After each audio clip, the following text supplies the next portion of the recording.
Hi, hello, ನಮಸ್ತೆ ಸ್ನೇಹಿತರೆ, ಹೇಗಿದ್ದೀರಾ? ನೀವೆಲ್ಲರೂ ಚೆನ್ನಾಗಿದ್ದೀರಾ ಅಂದ್ಕೊಂಡು ನಾನು ಇವತ್ತಿನ ಕಾರ್ಯಕ್ರಮವನ್ನು ಈಗ ಸಂಜೆಯಿಂದ ಪ್ರಾರಂಭ ಮಾಡ್ತಾ ಇದ್ದೀನಿ. ಇವತ್ತು ಗುರುವಾರ, ನಾಳೆ ಶುಕ್ರವಾರ ಅಮಾವಾಸ್ಯೆಗೆ ನಾನು ಸಾಮಾನ್ಯವಾಗಿ ಇಡ್ಲಿಯನ್ನೇ ಮಾಡೋದು. ನಮ್ಮ ಮನೆಯಲ್ಲಿ ಮೊದಲಿಂದ ಮಾಡ್ಕೊಂಬಂದಿರೋ ಪದ್ಧತಿ. ನಾನು ಸಹ ನಾಳೆ ಇಡ್ಲಿ ಮಾಡೋಕ್ಕೆ ರುಬ್ಬಕ್ಕೆ ಎಲ್ಲ ರೆಡಿ ಮಾಡಿ ಇಟ್ಕೊಂಡಿದ್ದೀನಿ. ನೋಡಿ, ಈ ಗ್ಲಾಸ್ನ ಅಳತೆಯಲ್ಲಿ ನಾನೆಲ್ಲ ತೊಗೊಂಡಿರೋದು. ಈ ಗ್ಲಾಸ್ನಲ್ಲಿ 1/4 ಗ್ಲಾಸು ಉದ್ದಿನ ಬೇಳೆ ತೊಗೊಂಡಿದ್ದೀನಿ. ನಿಮ್ಮ ಹತ್ರ ಉದ್ದಿನ ಕಾಳಿದ್ರೆ ಅದು ನಡೆಯುತ್ತೆ. ಮತ್ತು ಇದರಲ್ಲಿ 3/4 ಗ್ಲಾಸಷ್ಟು ಗಟ್ಟಿ ಅವಲಕ್ಕಿ, ಮತ್ತು ಅರ್ಧ ಗ್ಲಾಸು ಸಬ್ಬಕ್ಕಿ.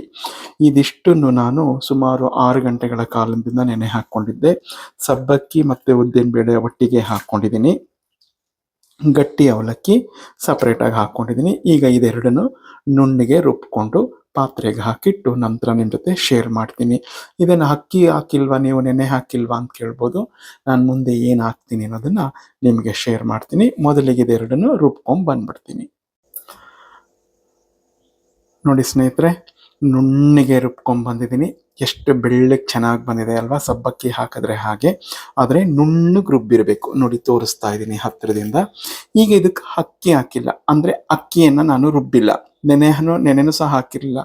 ಏನು ಹಾಕ್ತೀರಾ ಪ್ರಶ್ನೆ ಉದ್ಭವಿಸಿರ್ಬೋದಲ್ವಾ? ನಾನು ರವೆ ಉಪಯೋಗಿಸ್ತಾ ಇಲ್ಲ, ಅಕ್ಕಿ ತರಿಯನ್ನು ಉಪಯೋಗಿಸ್ತಾ ಇಲ್ಲ. ನಾನಿಲ್ಲಿ ಭಾಗ್ಯಲಕ್ಷ್ಮಿ ಕಂಪನಿಯವರ ಇಡ್ಲಿ ರವೆಯನ್ನು ಉಪಯೋಗಿಸ್ತಾ ಇದ್ದೀನಿ. ಇಲ್ಲಿ ಯಾವ ಅಳತೆಯಲ್ಲಿ, ಅಂದರೆ ಈ ಅಳತೆ ಗ್ಲಾಸ್ನಲ್ಲಿ 1 ಗ್ಲಾಸ್ ನೀವೇನಾದರೂ ಉದ್ದಿನ ಬೇಳೆ ತೊಗೊಂಡ್ರೆ 3 ಗ್ಲಾಸು ಅಕ್ಕಿ ತರಿ ಆಗಲಿ, ರವೆ ಆಗಲಿ, ಅಥವಾ ಈ ಇಡ್ಲಿ ರವೆ ಆಗಲಿ ಉಪಯೋಗಿಸ್ಬೇಕು. ಇದು ಅಳತೆಯ ಲೆಕ್ಕ. ಆದರೆ ನಾನು 1/4 ಗ್ಲಾಸು ಉದ್ದಿನ ಬೇಳೆ ತೊಗೊಂಡಿದ್ದೀನಿ, ಅರ್ಧ ಗ್ಲಾಸು ಸಬ್ಬಕ್ಕಿ ನೆನೆಸಿದ್ದೆ, 3/4 ಗ್ಲಾಸು ಗಟ್ಟಿ ಅವಲಕ್ಕಿ ನೆನೆಸಿದೆ. ಸೊ ನನಗೆ 4 ಗ್ಲಾಸು ಅಥವಾ 4.25 ಗ್ಲಾಸ್ ಹಿಡಿಯುತ್ತೆ ಅನಿಸುತ್ತೆ. ನಾನು ಅದನ್ನು ಹಾಕಿ, ಉಪ್ಪು ಹಾಕಿ ನಾನು ಬೆರೆಸಿ ನಿಮಗೆ ತೋರಿಸ್ತೀನಿ. ಆದರೆ ಒಂದು ಕಿವಿ ಮಾತು ಏನಪ್ಪ ಅಂದರೆ, ನಾವು ಇದನ್ನು, ಈ ಇಡ್ಲಿ ರವೆನ ಬೇರೆ ಪಾತ್ರೆಗೆ ಹಾಕ್ಕೊಂಡು ಚೆನ್ನಾಗಿ ತೊಳೆದು ನಾವು ಹಿಂಡಿ ನೀರನ್ನು ತೆಗೆದು ಇದಕ್ಕೆ ಹಾಕ್ಕೋಬೇಕು. ನೀರು ಸಮೇತ ಹಾಕ್ಕೋಬೇಡಿ. ಚೆನ್ನಾಗಿ ಕಿವುಚಿ ಹಿಂಡಿ ಕೊಳೆಯನ್ನು ತೆಗೆದು ನೀರನ್ನೆಲ್ಲ ಸೋಸಿ ಇದಕ್ಕೆ ಬರೀ ತೊಳೆದಿರತಕ್ಕಂಥ ಇಡ್ಲಿ ರವೆಯನ್ನು ಹಾಕ್ಕೊಂಡು ಉಪ್ಪಾಕಿ ಕಲಸಿಡಬೇಕು. ಇದು ಗಮನದಲ್ಲಿ ಇರಲಿ ಸ್ನೇಹಿತರೆ. ನಾನು 4 ಗ್ಲಾಸ್ ಇಡ್ಲಿ ರವೆಯನ್ನು ಹಾಕ್ಕೊಂಡು ತೊಳೆದಿದ್ದೀನಿ. ನೀರು ತಿಳಿಯಾಗಿ ಬರುತ್ತೆ ಮೇಲ್ಗಡೆಗೆ. ಒಂದು ಸ್ವಲ್ಪ ಹೊತ್ತು ಇಟ್ಬಿಡಿ, ಅಂದರೆ ಒಂದು 30ರಿಂದ 40 ಸೆಕೆಂಡ್ ಇಟ್ಟರೆ ರವೆ ಎಲ್ಲ ಕೆಳಗೆ ಹೋಗುತ್ತೆ, ನೀರು ಮೇಲೆ ಬರುತ್ತೆ, ನೀರು ಬರುತ್ತೆ ಕೊಳೆ ಇದ್ದರೆ. ಇಲ್ಲಾಂದರೆ ನೋಡಿ, ಈ ಹದದಲ್ಲಿ ಬರುತ್ತೆ. ಈಗ ಇದನ್ನು ನಾವು ಹುಷಾರಾಗಿ ಬಗ್ಗಿಸ್ಕೋಬೇಕು. ನೋಡಿದ್ರಲ್ಲ, ರವೆ ಅಲ್ಲೇ ಇರುತ್ತೆ, ಈ ನೀರು ಮಾತ್ರ ಕೆಳಗಿಳಿಯುತ್ತೆ. ಈ ರೀತಿ ನಾವು ಮಾಡೋದ್ರಿಂದ ಏನಾಗುತ್ತೆ ಅಂದರೆ, ಇಡ್ಲಿ ಬೆಳ್ಳಗೆ ತುಂಬ ಚೆನ್ನಾಗಿ ಮೃದುವಾಗಿ ಮಲ್ಲಿಗೆ ಇಡ್ಲಿ ಥರ ಬರುತ್ತೆ. ಸ್ನೇಹಿತರೆ, ಎಲ್ಲವನ್ನು ನೀರನ್ನು ಹಿಂಡಿ ತೆಗೆದು ಹಾಕ್ಕೊಂಡಿದ್ದೀನಿ. ಈಗ ಕಲ್ಲುಪ್ಪು ಹಾಕಿ ನಾನು ಮಿಕ್ಸ್ ಮಾಡಿ ಕಲಿಸ್ತೀನಿ. ಸ್ವಲ್ಪ ಗಟ್ಟಿ ಆಯಿತು ಅಂದರೆ ನೋಡಿ, ಜಾರ್ಗೆ ತೊಳೆದು ನೀರು ಹಾಕ್ಕೊಂಡು ಅದನ್ನು ಸಹ ಹಾಕಿ ಇಡ್ಲಿ ಸಂಪಣದ ಅದಕ್ಕೆ ಕಲಸಿ ಇಟ್ಬಿಟ್ರೆ ಬೆಳಗ್ಗೆಗೆ ಮೃದುವಾದ ಮಲ್ಲಿಗೆ ಇಡ್ಲಿ ರೆಡಿ ಆಗುತ್ತೆ.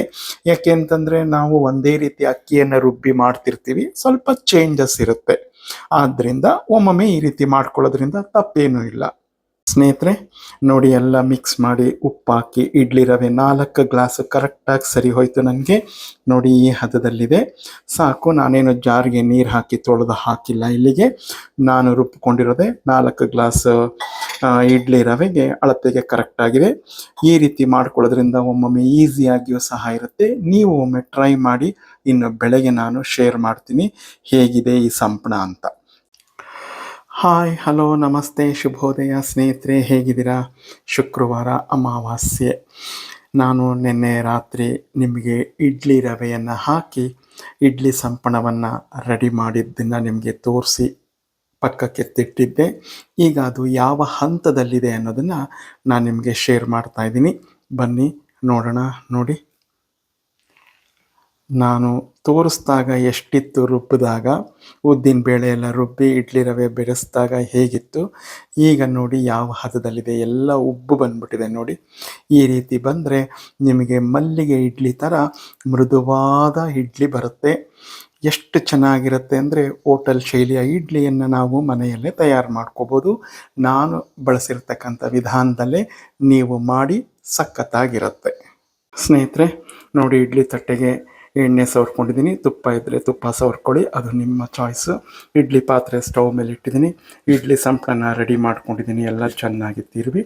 ಈಗ ಇದಕ್ಕೆ ನಾವು ಇಡ್ಲಿ ಸಂಪಳವನ್ನು ಬಿಡ್ತಾ ಬರೋಣ. ನೋಡಿ, ನಾನು ಹೇಳಿದ ಹದದಲ್ಲಿ ನೀವು ಮಾಡಿಕೊಂಡ್ರೆ ನಿಮಗೆ ಏನೂ ಬೇಡ, ಸೋಡಾನು ಬೇಡ, ಏನೂ ಬೇಡ, ತುಂಬ ಚೆನ್ನಾಗಿ ಇಡ್ಲಿ ಹಿಟ್ಟು ಹುದುಗಿ ಬರುತ್ತೆ.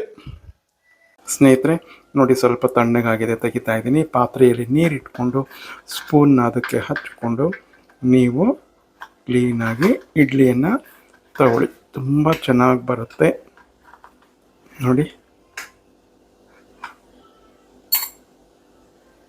ನೋಡಿ ನಿಮಗೆ ಹೋಟೆಲ್ ಶೈಲಿಯ ತರಿತರಿಯಾದ ಇಡ್ಲಿ ನೋಡಿ ಎಷ್ಟು ಚೆನ್ನಾಗಿದೆ, ಗೂಡಾಗಿ ಎಷ್ಟು ಚೆನ್ನಾಗಿ ಬಂದಿದೆ ಅಂತ. ನೋಡಿ ಎಷ್ಟು ಮೃದುವಾಗಿದೆ, ನಿಮಗೆ ಸಂಪಳ ನೋಡಿದಾಗಲೇ ಗೊತ್ತಾಗಿರುತ್ತೆ ಎಷ್ಟು ಮೃದುವಾಗಿ ಬರುತ್ತೆ ಇಡ್ಲಿ ಅಂತ. ಈ ರೀತಿ ಇಡ್ಲಿಯನ್ನು ಮಾಡ್ಕೊಳ್ಳಿ. ಹೇಗಿತ್ತು ಅಂತ ನನಗೆ ಕಮೆಂಟ್ನಲ್ಲಿ ತಿಳಿಸಿ. ಮೃದುವಾದ ಹೋಟೆಲ್ ಶೈಲಿಯ ಮಲ್ಲಿಗೆ ಇಡ್ಲಿ ನೋಡಿ ಎಷ್ಟು ಚೆನ್ನಾಗಿದೆ ಅಂತ. ನೀವು ಮಾಡಿಕೊಂಡು ನನಗೆ ಕಮೆಂಟ್ನಲ್ಲಿ ಮರೆಯದೆ ತಿಳಿಸಿ. ಆರೋಗ್ಯಕರವಾದಂಥ ತಿಂಡಿ ಅಂತಲೇ ಇದನ್ನು ಹೇಳ್ಬೋದು. ಸ್ನೇಹಿತರೆ, ನಾನು ತಿಂಡಿ ತಿನ್ನೋಕೆ ಕೂತ್ಕೊಂಡಿದ್ದೀನಿ. ನೋಡಿ ಎಷ್ಟು ಹೂ ಥರ ಇದೆ ಅಂತ, ಅದು ಮುರಿತಾ ಇದ್ರೆ ಗೊತ್ತಾಗುತ್ತೆ.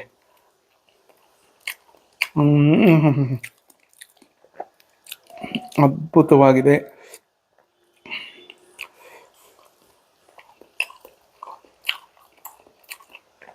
ಸಖತ್ತಾಗಿದೆ, ಮಾಡ್ಕೊಂಡು ತಿನ್ನಿ. ಹೇಗಿತ್ತು ಅಂತ ನನಗೆ ಕಮೆಂಟ್ನಲ್ಲಿ ತಿಳಿಸಿ. ನನ್ನ ಚಾನಲ್ ಸಬ್ಸ್ಕ್ರೈಬ್ ಮಾಡಿಕೊಂಡು ನಿಮ್ಮ ಸಂಪೂರ್ಣ ಪ್ರೋತ್ಸಾಹ ಬೆಂಬಲವನ್ನು ಕೊಡಬೇಕು ಅಂತ ಕೇಳ್ಕೊತೀನಿ. ಮತ್ತೊಂದು ವಿಡಿಯೋ ಒಂದಿಗೆ ಬರ್ತೀನಿ. ನಮಸ್ಕಾರಗಳು. ಜೈ ಗಣೇಶ.